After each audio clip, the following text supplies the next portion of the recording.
बिस्मिल्लाहिर्रहमानिर्रहीम, अस्सलाम वालेकुम। आज का लेक्चर हमारी पिछले ही लेक्चर की कंटिन्यूएशन है, जिसमें हमने एक्सटेंशन एजुकेशन और कम्युनिटी डेवलपमेंट का आगाज़ किया था। अपने लास्ट लेक्चर में हमने जो चीज़ डिस्कस की थी कि एक्सटेंशन क्या है। एक्सटेंशन लैटिन रूट से ड्राइव किया गया है, एक्स एंटेंसियो, जिसका मतलब है स्ट्रेचिंग आउट, यानी तालीम को यूनिवर्सिटी की बाउंड्री से बाहर लेके आना। तो कैम्बरलेज ने 1956 में डिफाइन किया है कि that the extension is education of the rural adults. ये जो है एजुकेशन प्रोवाइड करती है रूरल एडल्ट्स को and children outside the school, school के बाहर एक तालीम मुहैया करती है, और वो तालीम जो उनकी ज़रूरत के मुताबिक है, इन matter of their own choice and interest. Education for the freedom which seeks to help person to use the liberty of action with which a democratic society is constructed.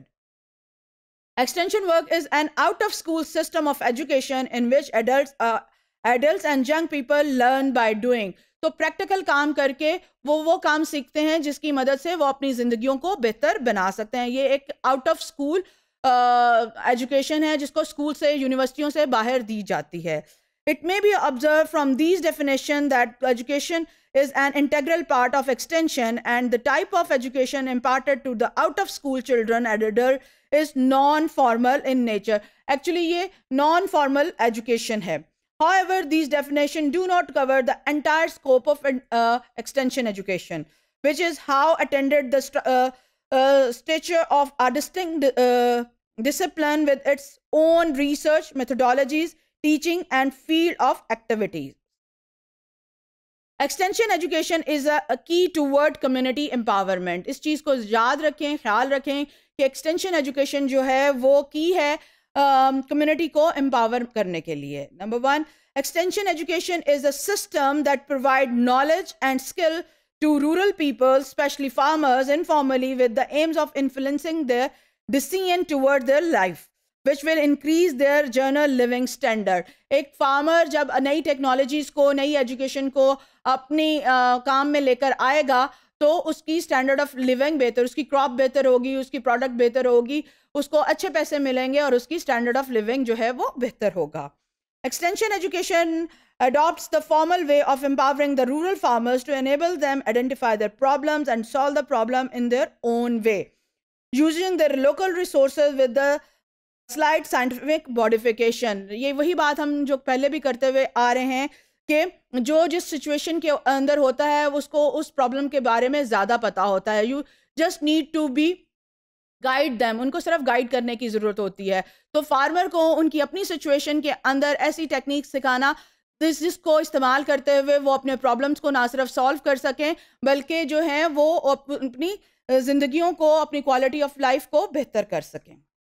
Moreover, the process of community empowerment requires that the enlightenment and technological advancement should be at the forefront.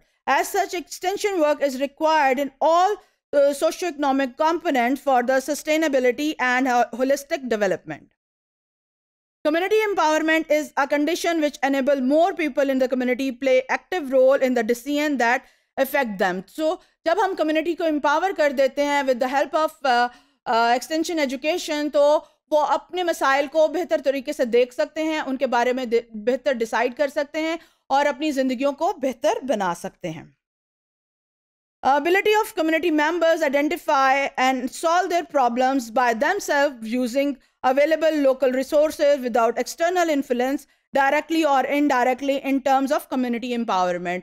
Extension education जो है community के लोगों को ये ability provide करती है कि वो अपने प्रॉब्लम्स को खुद आइडेंटिफाई करें, लोकल रिसोर्सेज को यूज़ करते हुए विदाउट किसी एक्सटर्नल इन्फ्लुएंस को, वो लोकल रिसोर्सेज को यूज़ करते हुए अपने प्रॉब्लम्स को खुद सॉल्व करें. जो कि ये तमाम जो आइडिया है इसके पीछे जो ये इस चीज़ के लिए है ताकि वहाँ के कम्युनिटी के लोग जो हैं वो एम्पावर हों और अपने मसलों को खुद हल कर सकें और बेहतर तरीके से हल कर सकें.